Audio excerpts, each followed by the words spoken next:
Hi, I'm Tim. Welcome back to Travelotalk, where we pick one traveller from our Travelobreak profiles and see what they're up to.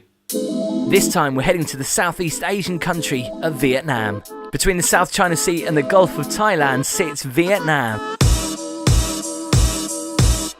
A land of staggering natural beauty, of dynamic megacities and hill tribe villages, Vietnam is both exotic and compelling. So to chat more about this beautiful country and her plans for the future, Travelotalk chats to Kendra. Afternoon, Kendra, how are you? Good. It's actually evening here, 5:30 p.m. I'm sitting in my little apartment in Saigon and about to go out to dinner. One question we want to ask is what made you move to Vietnam? It was kind of a combination of things. I'd been living in Phoenix, Arizona for about, 6 or 7 years, and I'd been working at Arizona State University. I had a great job, actually. I was working as an outreach coordinator at the Arizona Center for Medieval and Renaissance Studies. I got my bachelor's degree in medieval history and was doing about a billion different things, but I really hated the 9-to-5 grind. I really hated traffic and commuting and having to be somewhere every single day and overpaying for my crappy little apartment. And so I decided I need to do something. My partner Brian had been teaching English in the U.S. and he had been a Navy veteran before that. And he was just fed up with the rules and regulations of being an English teacher.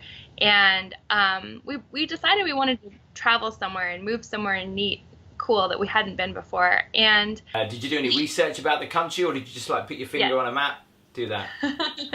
No, I'm a researcher. I'm a planner. It's in my nature. I researched it through and through. I got a bunch of different guidebooks and joined all of the Facebook groups for expats and tried to just feel it out and get some information. But yeah, still actually seeing it completely different from any of the research we'd done. And what did your friends say, when you were saying, I'm going to Vietnam, see you later? Everyone said, why? What the heck do you want to do in Vietnam?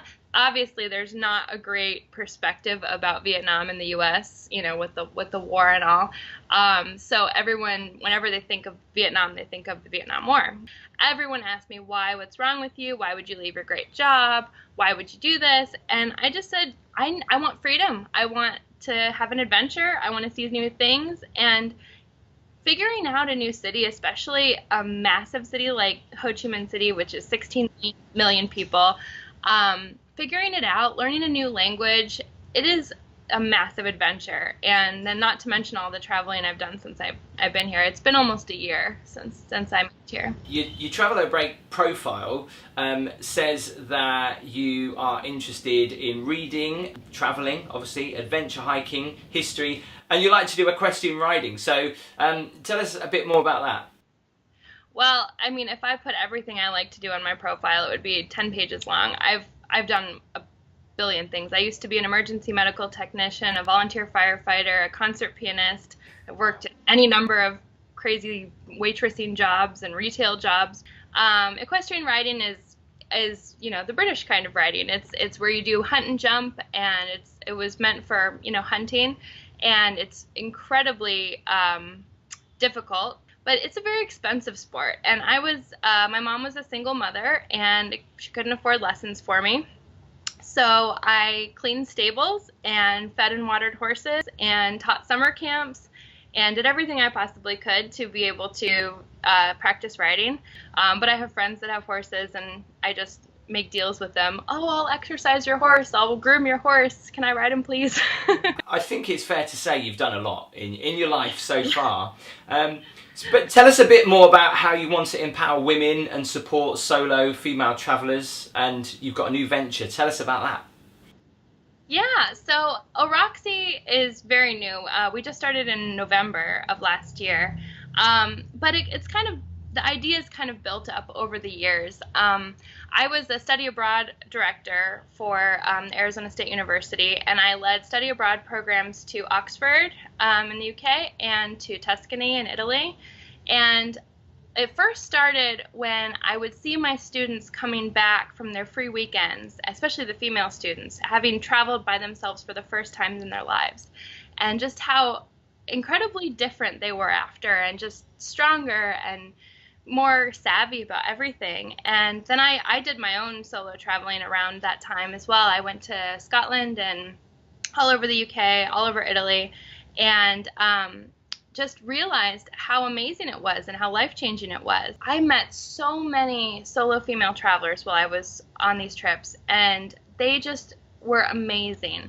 They told me the most incredible stories, and I wanted to support people like that. I wanted to support women who didn't know how to get started and didn't know how to get out there. What advice would you give to solo female travelers? I mean, I guess a lot of women out there that want to travel on their own, it's a very daunting experience. What advice would you give to solo female travelers out there that want to go and do it?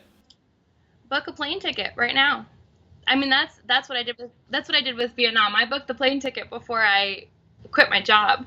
But yeah, just make it happen. And that's what I'm trying to do with OROXY. I'm trying to make travel guides, because not everyone's a research fanatic like I am. I'm trying to make travel guides, trying to make blogs with travel tips, and I wanted to have a store so that it could kind of be a one-stop shop. People could get all the stuff they needed for their trip, whether they wanted to backpack or if they wanted to do traditional traveling with suitcase or whatever, and have all the stuff that they needed in one place. And I just wanted to be a resource and a community. And the other component of OROXY that's been a lot of fun has been our Women Wanderer spotlights.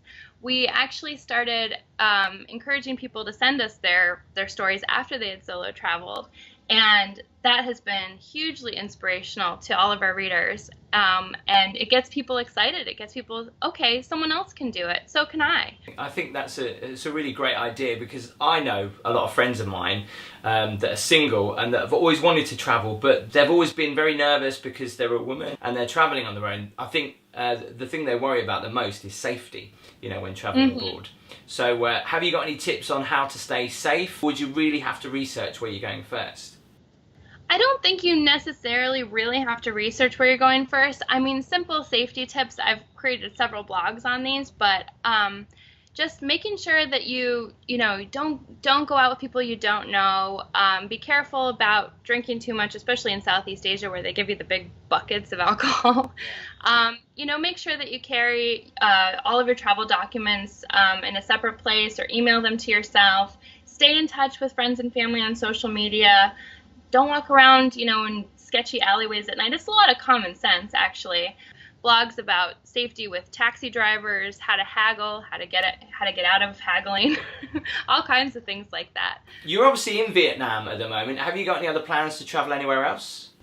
Actually, yes. My little apartment is all packed up right now. I'm going to Hong Kong next Tuesday. Then I'm flying to California just to visit friends and family. In April, I'm going to Croatia for a few weeks. Never been. Researching it right now. I'm trying to put together... Croatia is really lovely. You'll have a great time in Croatia. I've heard that. I've always wanted to go. I've been around the Mediterranean, but I haven't been to Croatia or anywhere in the Balkans. So I'm putting together a really, really extreme itinerary for 2 weeks right now. It sounds amazing what you've got planned. I kind of wish I could come with you. I know, I'm really excited. That's all I love to do is travel. It's amazing. We look forward to following your travels and adventures, Kendra. Thanks so much for joining us today. Yeah, thank you.